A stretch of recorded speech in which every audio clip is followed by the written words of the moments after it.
peradaban agraris. Tanah vulkanik yang telah berproses jutaan tahun adalah modal utama para petani. Dan persediaan air sepanjang tahun adalah berkah alam yang diterima dengan cuma-cuma.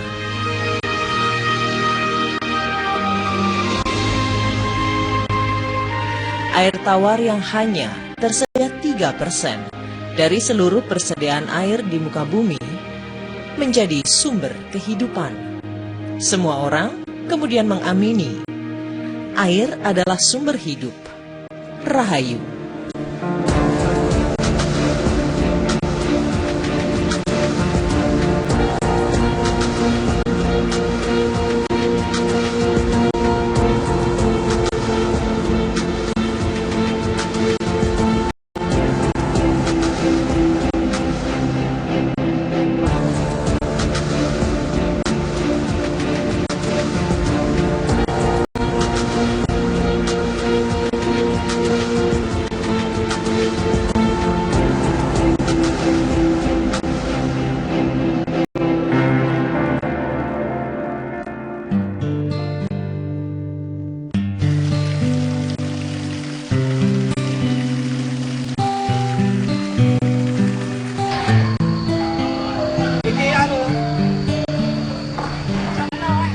Mundur mana sih, Bang?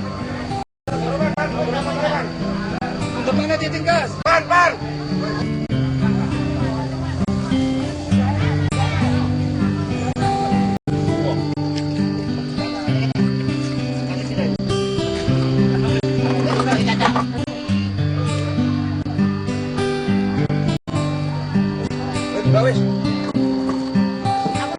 Orang Jawa setiap tahun di bulan Suro melakukan ritual-ritual kerohanian untuk mengucap syukur atas kehidupan tahun kemarin dan memohon berkah untuk tahun depan.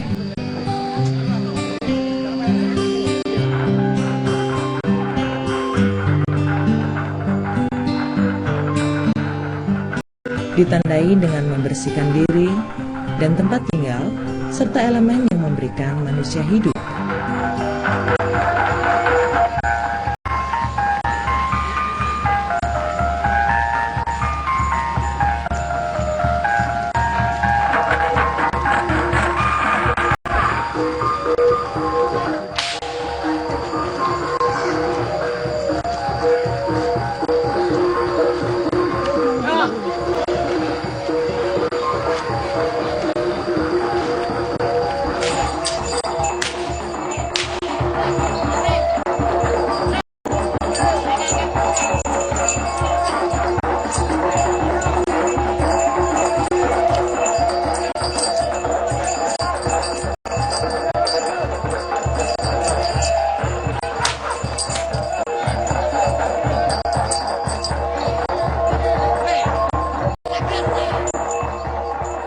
Masyarakat desa Seloliman pun melaksanakan pembersihan diri. Meruat air, membersihkan sumber air yang memberikan hidup manusia.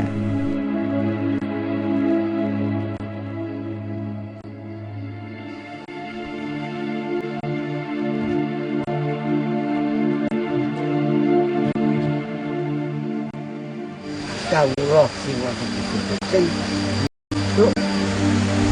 ing wonten dusun ing desa saya adalah betul nglampahi spiritual utawi doa bersama panyuwunan sing dipun suwun kaliyan para kadang kadang wonten jiting kaliyan rawas mata nyaturi sing atas-atas bangsa dipun sak mocopate jalan itu tukang angin lan adapun prosesnya selanjutnya adalah untuk hari Durga Suci Ranggungan. Namun kangge temoro ritual manunggaling Kertasuci dados saiki Tirta manunggaling segi wonten tumpeng araan saking warga dusun. Desa Seloliman yang terletak di kaki Gunung Penanggungan terdapat Patirtan Jolotundo. Dibangun tahun 899 Saka atau 977 Masehi. Angka tahun pembangunan ini terdapat di dinding Patirtan, selain nama Udayana.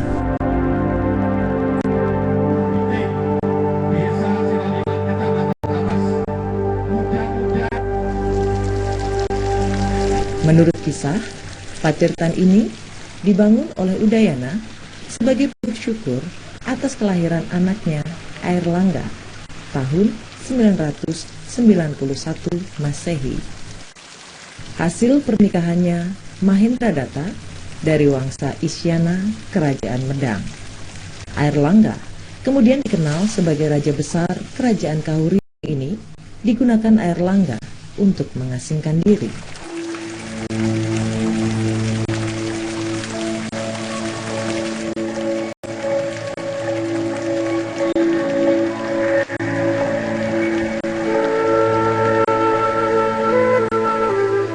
Cerita panjang Patirtan Jolotundo atau pemandian Jolotundo memberikan keterangan bahwa pemandian ini dibangun memang sebagai tempat bersemedi para raja dan ratu yang pernah berkuasa di Jawa. Bahkan Hayam Wuruk pernah bersemedi di pemandian Jolotundo.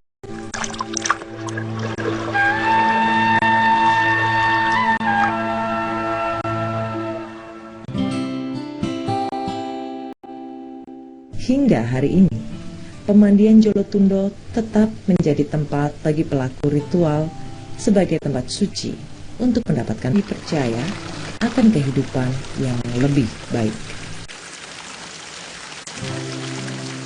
Tata letak dan teknologi yang diterapkan pemandian Jolotundo termasuk canggih pada zaman itu. Istilah Jolotundo menjadi benar adanya, yaitu air pemandian Jolotundo termasuk canggih pada zaman itu. Istilah Jolotundo menjadi benar adanya, yaitu air yang bertingkat-tingkat. Di tengah-tengah pemandian terdapat lingga yang menggambarkan Gunung Himalaya. Lingga ini sekarang ditempatkan di halaman depan kantor BP3 Jawa Timur.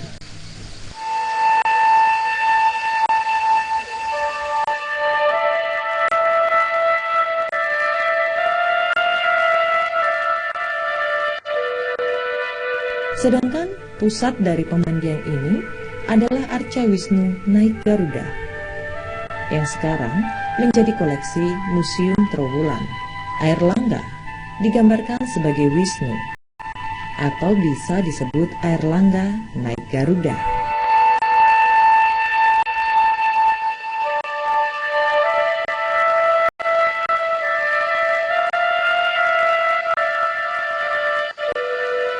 Kehadiran pemandian ini tidak lepas dari cerita Gunung Penanggungan atau dalam sebutan Jawa kuno Pawitra sebagai sumber airnya. Satu bagian dalam kitab Jawa kuno Tantu Panggelaran yang dibuat sekitar pertengahan abad ke-16. Lalu bergoncang, digoyang oleh ombak Samudra Hindia dan Laut Jawa.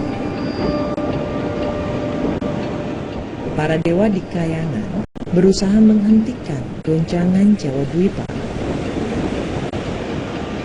Karena tanah Jawa diputuskan sebagai tanah yang baik untuk perkembangan peradaban manusia, para dewa kemudian bersama-sama memindahkan sebagian Gunung Mahameru atau saat ini dikenal sebagai Himalaya, yang menurut kepercayaan Hindu sebagai pusat alam semesta. Himalaya yang semula tertancap di Jambu Dwipa atau India digotong bersama-sama di angkasa menuju Jawa Dwipa atau Jawa.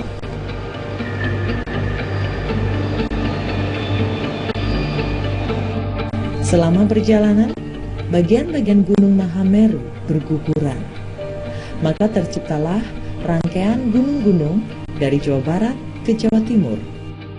Tubuh Mahameru yang berat jatuh menjadi Gunung Semeru, gunung tertinggi di tanah Jawa.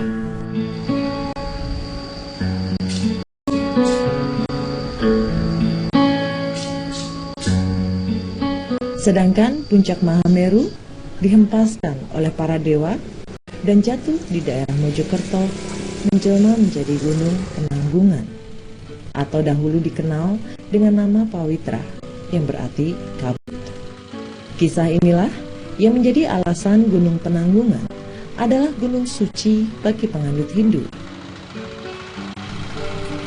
Ditambah alasan morfologi, yaitu rangkaian Gunung Penanggungan serupa dengan Gunung Himalaya, satu gunung utama yang tertinggi dikelilingi oleh 4 gunung yang lebih kecil. Bukti arkeologis semakin menguatkan Penanggungan sebagai gunung suci. Arkeolog Belanda W.F. Stutterheim mengungkapkan kekayaan arkeologis di Penanggungan. Penelitian ini dilanjutkan oleh V.R. van Rommel. Dia menelusuri sebagian situs yang terdapat di Gunung Penanggungan. Ditemukan 80 peninggalan bangunan abad 10 hingga abad 15. Satu bukti kuat lain, yaitu ditemukannya prasasti bertanggal 18 September 929 Masehi. Prasasti itu dikeluarkan oleh Sri Maharaja Rake Hindu Empu Sindok yang memerintahkan agar desa Cunggrang dijadikan daerah bebas pajak. Tetapi kalau kita mencermati nama desa lama yang disebutkan di dalamnya, prasasti ini seringkali juga disebut dengan prasasti Cunggrang, karena isi pokok dari prasasti Batu ini adalah penetapan desa Cunggrang yang dahulu termasuk dalam wilayah Bawang, bawah pemerintahan Rakryan Jasun Wungkal atau Wahuta Wungkal oleh Raja Sendok, oleh Bu Sendok, ditetapkan sebagai desa Perdikan atau Sima. Nah, mengapa pertanyaannya warga Cunggrang itu mendapatkan anugerah dari Bu Sendok berupa penetapan atau perubahan status desa Cunggrang dari yang semula desa biasa menjadi desa Perdikan. Dalam prasasti Cunggrang Batu dan kemudian diperkuat penjelasannya pada prasasti Cunggrang Tembaga yang masih aksaranya masih bisa dibaca dengan baik. Setidak-tidaknya ada 3 alasan. Alasan yang pertama karena warga desa Cunggrang itu biasa memelihara apa yang disebut dengan Dharma Srama Patapan di Pawitra. Dharma Srama Patapan di Pawitra. Apa yang dimaksud dengan Dharma Srama Patapan di Pawitra? Dharma Srama itu adalah asrama suci, ya. Jadi bangunan tempat tinggal semi permanen untuk orang-orang yang menjalankan kegiatan peribadatan. Nah, pada masa Jawa kuno, pada masa Hindu-Buddha, ada asrama-asrama yang ditetapkan di tempat yang terpencil, di lereng gunung, di dalam hutan, yang disebut dengan wanasrama. Nah, ada kemungkinan wanasrama yang dimaksud di dalam prasasti ini dengan sebutan Dharma Srama Patapan itu tidak jauh lokasinya dari prasasti Sukci ini, yaitu kemungkinan berada di lereng Gunung Penanggungan. Apalagi dalam prasasti itu dikatakan bahwa lokasi Dharma Srama itu ada di Pawitra, yaitu nama kuno untuk Gunung Penanggungan. Nah, kemudian yang menarik dari keterangan ini ada kata patapan, yaitu tempat untuk apa. Jadi di sekitar Srama itu ada tempat-tempat yang digunakan oleh para rohaniawan, orang-orang yang melakukan kegiatan keagamaan itu dalam bentuk tapa.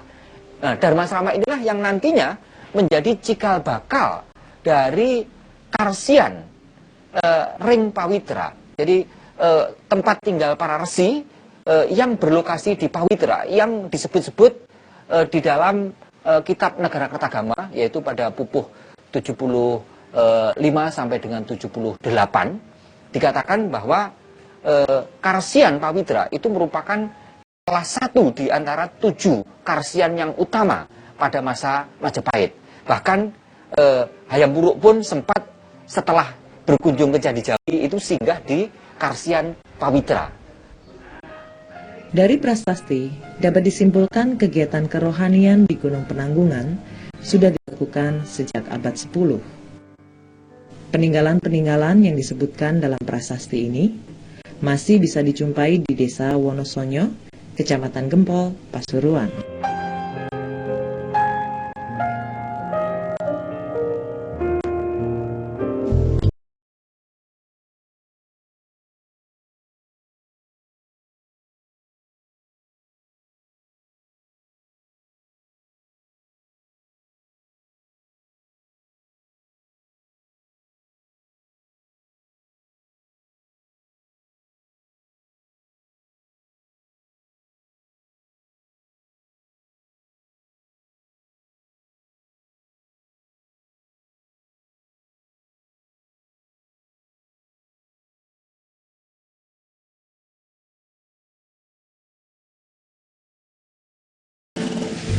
...500 meter ke arah timur dari asrama para resi, terdapat satu pemandian.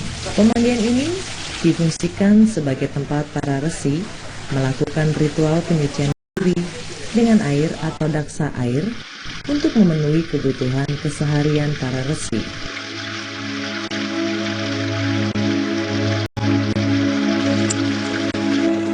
Dalam prasasti Cungrang juga disebutkan Umahayu Asanggyang Tirta Pancuran ing Pawitra. Kemungkinan besar yang dimaksud dengan Tirta Pancuran adalah Patirtan Belahan yang berjarak kurang lebih 4 km dari desa Cungrang.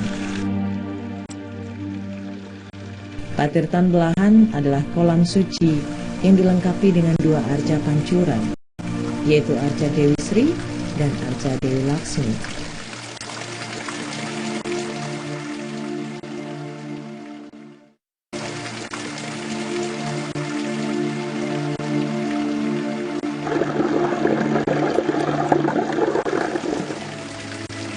Di kompleks Patirtan Belahan juga terdapat Candra Sengkala Memet bertarik 971 Saka atau 1049 Masehi.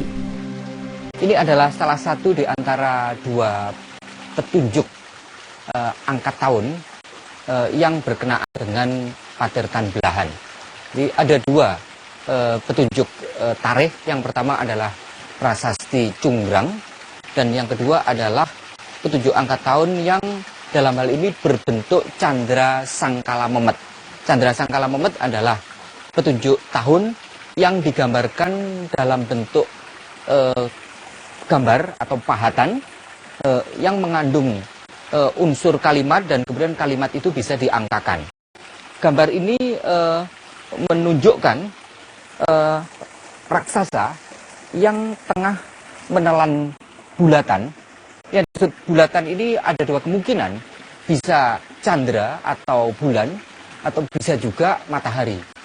Saya sebenarnya lebih cenderung untuk mengidentifikasikan sebagai matahari atau surya daripada candra, karena pada umumnya surya atau matahari itu digambarkan dalam bentuk bulat, sedangkan bulan itu ada kecenderungan berbentuk bulan sabit. Tetapi tidak masalah, baik bulan atau matahari itu jika diangkakan, angkanya adalah 1.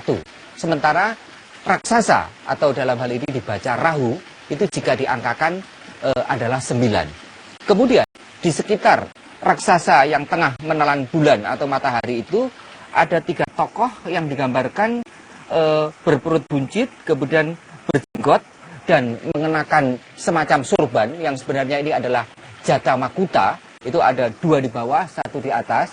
Ini adalah resi. Nah, resi itu dikaitkan dengan konsep mengenai saptarsi, jadi resi yang berjumlah 7, sehingga jika diangkakan menjadi angka 7. Nah, gambar ini bisa dikalimatkan menjadi Candra, Resi, Rahu. Jadi jika diangkakan, Candra adalah 1, Resi adalah 7, dan Rahu adalah 9. Pembacaannya dibalik menjadi 971 Saka, atau jika dimasehikan menjadi 1049 Masehi. Nah, tahun 1049 Masehi itu merupakan tahun yang penting dalam kaitan dengan perjalanan hidup Airlangga, yaitu raja terakhir dari Kerajaan Mataram, khususnya ketika Mataram berpusat di Jawa Timur dalam dinasti Isyana. 1049 itu adalah mangkatnya Airlangga. Nampaknya mangkatnya Airlangga itu digambarkan pada masa itu sebagai masa yang masa ketika dunia dalam ini adalah Jawa itu dalam kegelapan. Karena itu meninggalnya Airlangga itu secara simbolik digambarkan seperti gerhana. Candi Belahan atau Patirtan Belahan atau orang lokal lebih mengenal dengan istilah Candi Sumber Tetep. Hingga hari ini, setelah lebih dari 1000 tahun dibangun, masih digunakan oleh masyarakat sekitar. Mata air yang besar dan kualitas air yang bersih menjadi alasan utama masyarakat untuk memanfaatkan sumber air ini. Makna dari arca pancuran Dewi Sri dan Dewi Laksmi ini adalah menyucikan diri.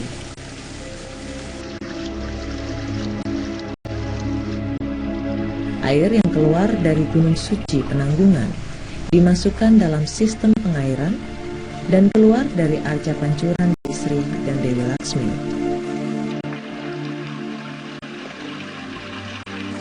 Keluarnya air dari payudara Dewi Laksmi Sri menandakan air suci yang keluar dari Gunung Penanggungan semakin dimantapkan kesuciannya setelah keluar dari arca pancuran tersebut. Belahan itu sebenarnya bukan merupakan kolam biasa, tetapi kolam suci, sehingga disebut dengan Patirtan. Nah, oleh karena itu air yang mengisi kolam, termasuk juga air yang sebenarnya air yang keluar dari Gunung Penanggungan, dimanapun sumber air itu sebenarnya sudah merupakan air suci, oleh karena Gunung Penanggungan atau nama kunonya adalah Pawitra, itu adalah gunung suci, sehingga air yang keluar dari gunung suci menjadi air suci. Nah, berbagai organ tubuh manusia, ada organ-organ tubuh tertentu yang diyakini memiliki kekuatan lebih, memiliki mana.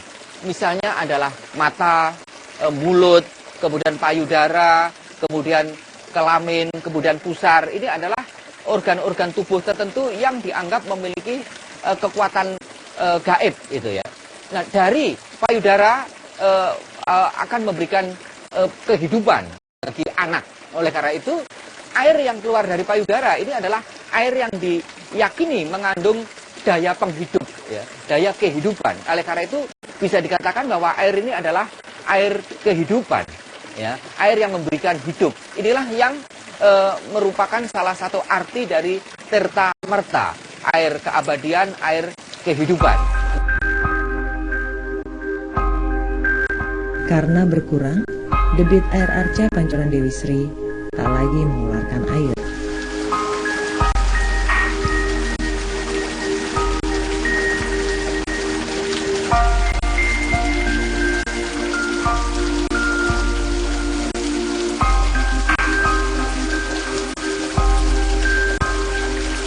Kemudian air ini mengalir ke bawah, mengairi sawah warga, dan akhirnya memberikan kehidupan bagi manusia.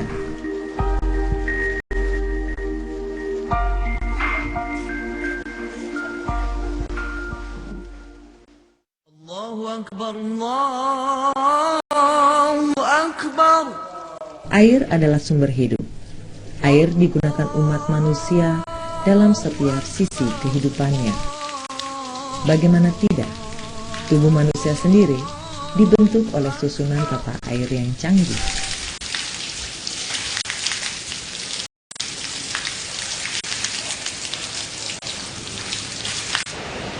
Air juga bisa menentukan peradaban. Daerah aliran sungai dipercaya sebagai awal dan peradaban manusia, persis yang terjadi pada masa pemerintahan Airlangga. Ketika Airlangga mendirikan kerajaannya, dia harus memutuskan lokasi ibu kota kerajaan. Dia memilih daerah Watan Mas di kaki Gunung Penanggungan, berada di tengah-tengah antara Patirtan Belahan dan Patirtan Jolotundo, tepatnya di barat.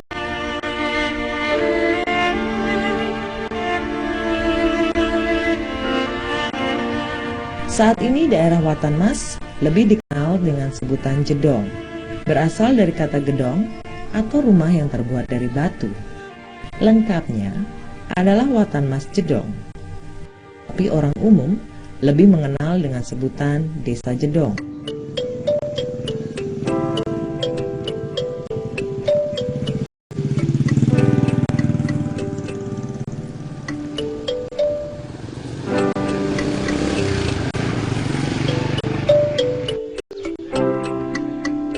Peninggalan arkeologi di Desa Jedong sangat penting, yaitu gapura masuk ke dalam istana Raja Airlangga.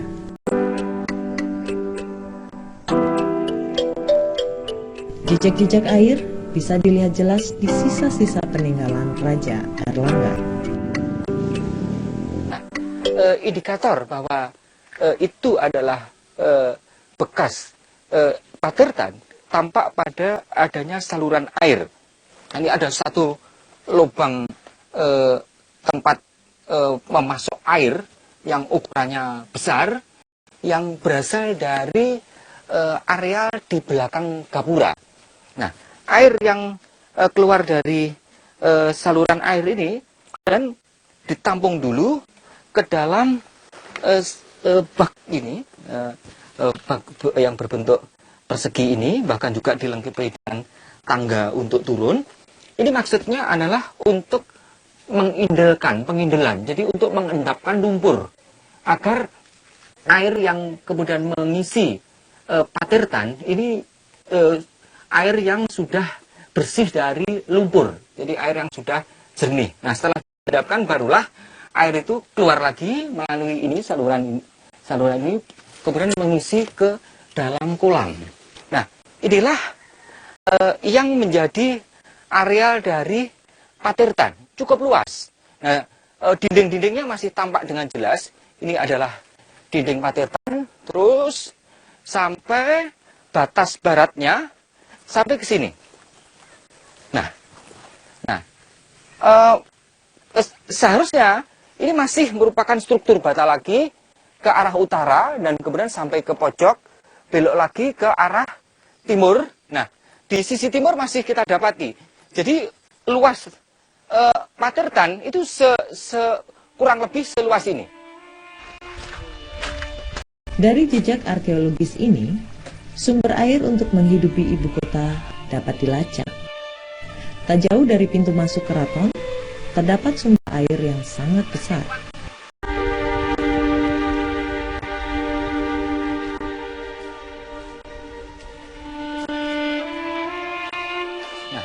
Hingga sekarang, mata air ini masih cukup besar debit airnya dan masih berfungsi untuk kepentingan warga. Kita bisa melihat, inilah saluran air yang berada di tok pertama, yang kemungkinan dahulu memasok air yang ada di Patirtan sebelah kanan depan gapura Jedong. Tidak hanya satu, tetapi beberapa sumber air. Ada sumber yang besar, dan keduanya hingga sekarang masih dimanfaatkan oleh warga Desa Jedong, menjadi sumber air utama bagi kehidupan desa. Di bawah tanah ini, serupa gua, terdapat sumber air.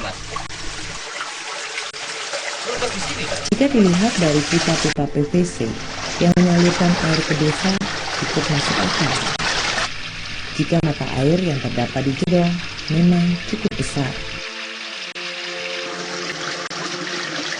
Saluran-saluran air yang terbuat dari batu ini menjadi satu bukti bahwa pemanfaatan air sudah digunakan sejak paling tidak lebih 1000 tahun. Masyarakat pun tidak ada yang mengingat kapan pertama kalinya sumber air ini dipergunakan. Semua mengatakan sudah sejak zaman nenek moyang. Bagaimana air menjadi elemen penting dalam membangun istana dan kota kerajaan.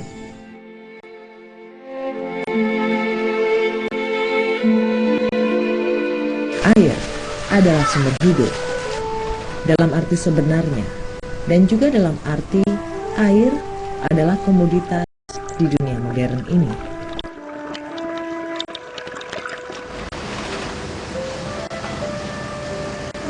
Desa Candiwates di Prigen menerima anugerah air ini tanpa batas.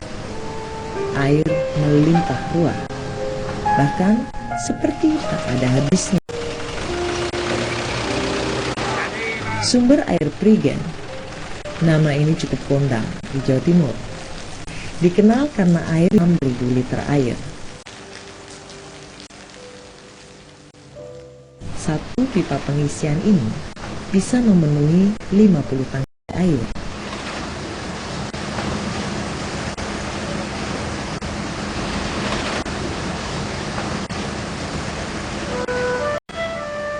Keadaan sekarang ini sebenarnya sudah digambarkan sejak 800 tahun yang lalu. Tak jauh dari desa Candiwates terdapat Candi Jawi. Candi yang mencapai tinggi 25 meter ini dibangun oleh Raja Kertanegara, raja terakhir Kerajaan Singosari, yang meninggal pada tahun 1292 Masehi. Menurut kitab Negara Kertagama, Candi Jawi pernah rusak tersambar petir pada tahun 1331 dan dipugar pada tahun 1332 Masehi.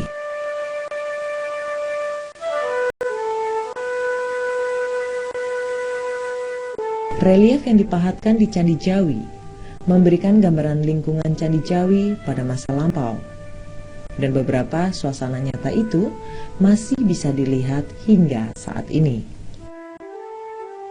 Parit keliling di Candi Jawi dibangun karena keadaan alam sekitar Candi Jawi yang kaya air. Maka air yang keluar dari Candi Jawi dianggap mandi. Candi yang digambarkan di sini ini sebenarnya adalah gambaran tentang Candi Jawi yang berada di suatu permukaan tanah yang mandi. Candi yang digambarkan di sini ini sebenarnya adalah gambaran tentang Candi Jawi yang berada di suatu permukaan tanah yang tinggi yang dikelilingi oleh parit keliling.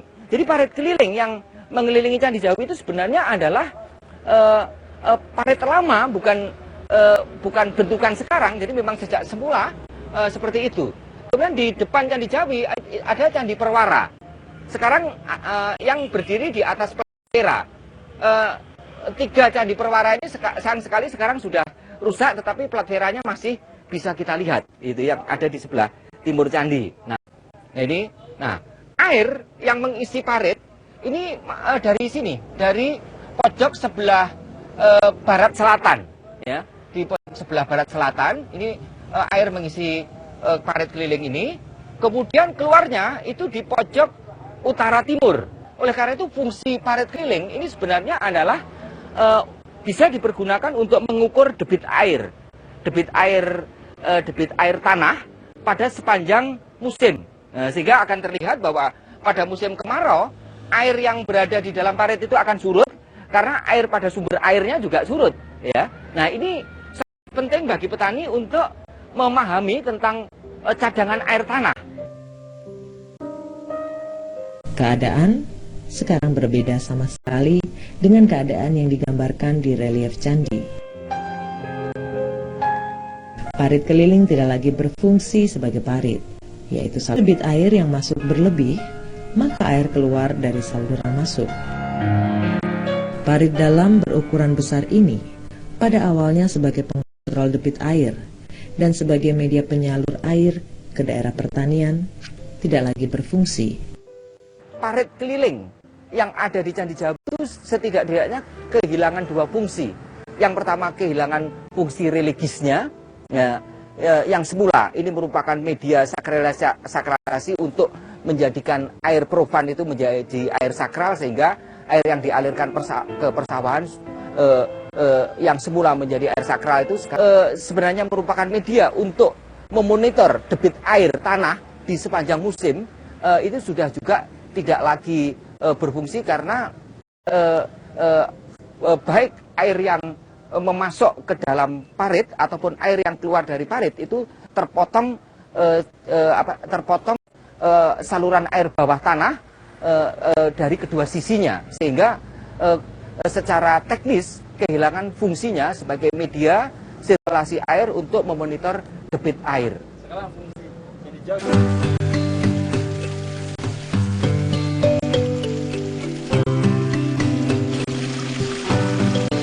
Permasalahan air tidak berdiri sendiri. Air yang jumlahnya terbatas di bumi ini haruslah diatur dengan adalah elemen bumi yang memberikan kehidupan. Para pendahulu dengan bijak menempatkan air pada posisi penting.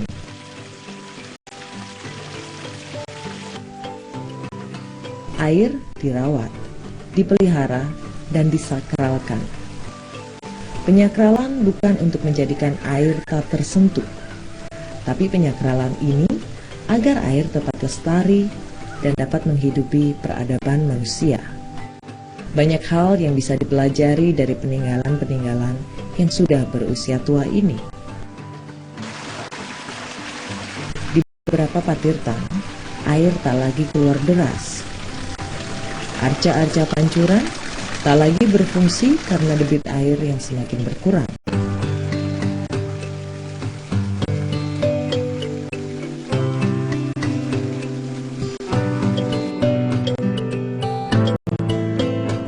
Ada masalah ekologi dari tata air saat ini. Hutan tak lagi lebat, tanah tak lagi alami. Produk industri sudah memaksa masuk hingga ke air tanah.